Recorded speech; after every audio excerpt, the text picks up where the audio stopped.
Hi friends, கார்த்திகம் தீபம் சீரியலோட 7th September எபிசோடில் என்ன நடக்குதுன்னு இப்போ நம்ம பார்க்கலாம். இந்த சீரியல் பற்றின அப்டேட்ஸ் தெரிஞ்சுக்க என்னோடய சேனலை சப்ஸ்கிரைப் பண்ணி வச்சுக்கோங்க. இப்போ வந்து கார்த்திக்கும் தீபாவும் வீட்டில் இருக்காங்க.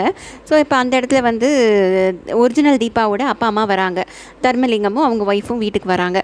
வந்த உடனே அவங்க வந்து தீபாவாக இருக்கிற கீதாவை பார்த்து பயங்கர சந்தோஷப்பட்டு அவங்க அம்மா போய் அப்படியே கட்டிக்கிறாங்க. ஐயோ தீபா, நீ நல்லபடியாக வரணும்னு நினச்சோம், நல்லபடியாக வந்து சேர்ந்துட்ட அப்படின்னு சொல்லி கட்டிக்க வராங்க. உடனே கீதா வந்து என்ன பண்ணுறீங்க, என்ன ஏன் இப்படிலாம் கட்டிக்கிறீங்க, நீங்கள்லாம் யார் ஏன் இப்படிலாம் செய்கிறீங்க, எதுக்கு இப்போ தேவையில்லாமல் அழறீங்க, நான் தான் நல்லா இருக்கேன்ல, அப்புறம் எதுக்கு அழறீங்க அப்படின்லாம் சொல்லி ஒரு மாதிரி மரியாதை இல்லாமல் பேசுவாங்க. அந்த இடத்துல வந்து கார்த்திக் காஃபி போட்டு கொண்டு வந்து கொடுத்தோடனே அந்த தீபாவோட அம்மாவுக்கு கோவம் வந்துடும். இது என்ன மாப்பிள்ளை, நீங்கள் போய் காஃபிலாம் போட்டுட்ருக்கீங்க, ஏன் இவளால் போட்டு குடிக்க முடியாதா அப்படின்னு கேட்குறாங்க. உடனே ஏன் ஆம்பளைங்கெல்லாம் போடக்கூடாதா, பொம்பளைங்க தான் போடணுமா அப்படின்னு சொல்லி கீதா வேறு பேசுகிறாங்க. இது வந்து தர்மலிங்கம் சாருக்கு சுத்தமாக பிடிக்கவே இல்லை. என்ன இது தீபா இப்படிலாம் பேச மாட்டா, ஏன் இப்படிலாம் பேசுகிறா அப்படின்னு சொல்லிட்டு உடனே கார்த்திக் சொல்கிறாரு, சரி நீங்கள் 2 பேரும் கொஞ்சம் இங்கே இருங்க, நான் ஒரு நிமிஷம் போய் பேசிட்டு வரேன் அப்படின்னு சொல்லிட்டு அவர் கீதாவை தனியாக கூப்பிட்டு போய், ஏங்க இப்படிலாம் போய் அவங்க முன்னாடி பேசுகிறீங்க, அவங்க வந்து உங்ககிட்ட பாசமாக இருக்காங்கல்ல அப்படின்னு சொல்லி கேட்குறாரு. சரி யார் இவங்க, எதுக்கு தேவையில்லாமல் வந்து என்னை கட்டி கட்டி பிடிச்சிக்கிறாங்க, எனக்கு பிடிக்கவே இல்லை அப்படின்னு சொல்கிறாங்க கீதா. உடனே கார்த்தி சொல்கிறாரு, அவங்க தான் உங்கள் அப்பா அம்மா, தீபாவோட அப்பா அம்மா, இது அதனால தான் அவங்க அவ்வளோ அன்பாக இருக்காங்க அப்படின்னு சொன்னேன். ஓ அதனால தானா, சரி சரி ஓகே, நான் தான் அப்போ கொஞ்சம் ஓவராக நடந்துக்கிட்டேன், சரி பரவாயில்ல அப்படின்னு சொல்லி கீதா வந்து சரி இனிமேல் பார்த்து நடந்துக்கிறேன் அப்படின்னு சொல்கிறாங்க. அப்போ ஹாஸ்பிட்டலில் வேறு ஒரு வயசானவர் இருந்தார், அவர் யார் அப்படின்னு கேட்குறாங்க. உடனே கார்த்தி சொல்கிறாரு, அது என்னோட அப்பா அப்படிங்கிறாரு. ஓ அப்படியா, உங்கள் வீட்டில் நிறைய பேர் இருக்காங்க, எனக்கு ஒரே குழப்பமாக இருக்குது, நான் எப்படி சமாளிக்க போகிறேனே தெரில அப்படின்னு சொல்கிறாங்க.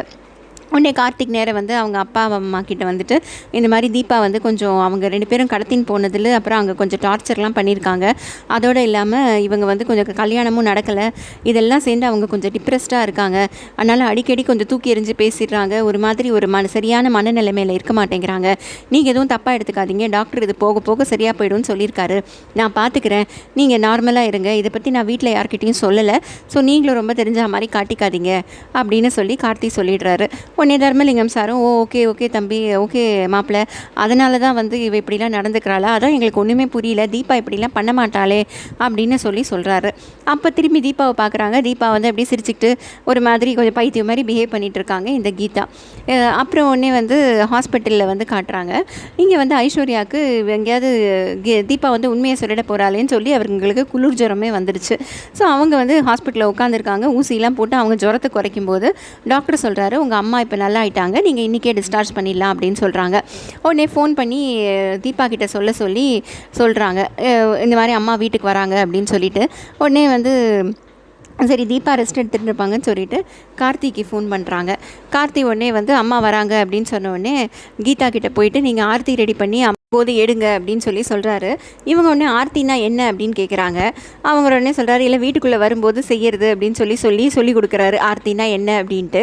ஓ 3 times clockwise 3 times anticlockwise சுத்தணுமா, ஓகே ஓகே பண்ணிடுறேன், ஆனால் இதெல்லாம் ஏன் நான் பண்ணணும், நீங்கள் தானே அவங்க பையன் பண்ண வேண்டியதானே அப்படின்னு சொல்லி கேட்குறாங்க. அதுக்கு ஒன்றே இவர் சொல்கிறாரு, இல்லை இதெல்லாம் வந்து தீபா பண்ணுவா, நீங்கள் இதெல்லாம் பண்ணலைன்னா எல்லாருக்கும் சந்தேகம் வரும் அப்படின்னு சொல்கிறாரு. சரி நீங்கள் சொல்கிறதுக்காக நான் பண்ணுறேன், ஆனால் ஆர்த்தியில் நான் ஒன்றும் செய்ய மாட்டேன், நீங்கள் எல்லாம் செஞ்சு கொடுத்தீங்கன்னா நான் போய் சுற்றிட்டு வருவேன் அப்படின்னு சொல்கிறாங்க. சரி நீங்கள் போய் ஃப்ரெஷ்அப் ஆகிட்டு வாங்க அப்படின்னு சொல்கிறாரு. அவங்க உடனே போயிட்டு பேண்ட் ஷர்ட்லாம் போட்டுன்னு வந்துடுறாங்க. உடனே இவர் திருப்பியும் சொல்கிறாரு, இல்லை தீபா இப்படிலாம் போட்டுக்க மாட்டாங்க, நீங்கள் சாரியே கட்டிக்கோங்க அப்படிங்கிறாங்க. இல்லை எனக்கு சாரி கட்ட தெரியாதுங்கிறாங்க. அப்புறம் யூடியூப்பில் பார்த்து கட்டிக்கோங்க அப்படின்னு சொல்லி கார்த்தி சஜஸ்ட் பண்ணிவிட்டு அப்புறம் அவங்க ஏதோ கஷ்டப்பட்டு ஒரு சாரியை கட்டின்னு வந்துடுறாங்க. இங்கே வந்து அவங்க அம்மாலாம் ஹாஸ்பிட்டல்லேயும் டிஸ்சார்ஜ் ஆகி வந்துட்டு இவங்க வந்து ஆர்த்தி எடுக்கும்போதும் அதே மாதிரி 1 2 3 சொல்லி எடுக்கிறாங்க. எல்லாரும் அவங்கள வந்து ரொம்ப ஆச்சரியமாக பார்க்குறாங்க. என்ன தீபா இப்படிலாம் பண்ணவே மாட்டாளே, என்ன அவள் நடவடிக்கையே புதுசாக இருக்குது அப்படின்னு சொல்லி எல்லாரும் யோசிக்கிறாங்க. கார்த்தியை கேட்கும்போது அதெல்லாம் ஒன்றும் இல்லை, அவங்க ஏதோ 1 2 3 சொல்லி பார்க்குறாங்க, அவ்வளோதான், வேறு ஒன்றும் இல்லை அப்படின்னு சொல்லிடுறாரு. சரி வாங்கம்மான்னு சொல்லி உள்ளே கூட்டிகிட்டு போயிடுறாரு.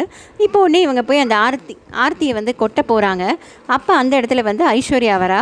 இவங்க கொட்டும்போது கரெக்டாக அவள் அங்கே வந்துடுறா. அதனால் அவளோட மூஞ்சிலே வந்து இவங்க கொட்டிடுறாங்க. கொட்டின உடனே அப்போ ஐஸ்வர்யா வந்து யோசிக்கிறாங்க, அப்போ இவள் வேணும்ன்ட்டு தான் இப்படிலாம் பண்ணுறா, அப்போ அவள் நம்ம மலையிலேருந்து தள்ளி விட்டதை மறக்கவே இல்லை, இவள் வந்து கார்த்திகிட்ட சொல்லிட்டாலாம் சொல்லலையான்னு தெரியலையே அப்படின்னு சொல்லி யோசிச்சுட்டு நிற்கிறாங்க. இந்த பக்கம் கீதாவும் அந்த ஐஸ்வர்யாவை பார்த்து ஒரு மாதிரி நக்கலாக சிரிச்சுக்கிட்டு உள்ளே போகிறாங்க. ஸோ அதோட இந்த எபிசோடு முடியுது. இந்த சீரியல் பற்றின அப்டேட்ஸ் தெரிஞ்சுக்க என்னோடய சேனலை சப்ஸ்கிரைப் பண்ணி வச்சுக்கோங்க. Thank you friends.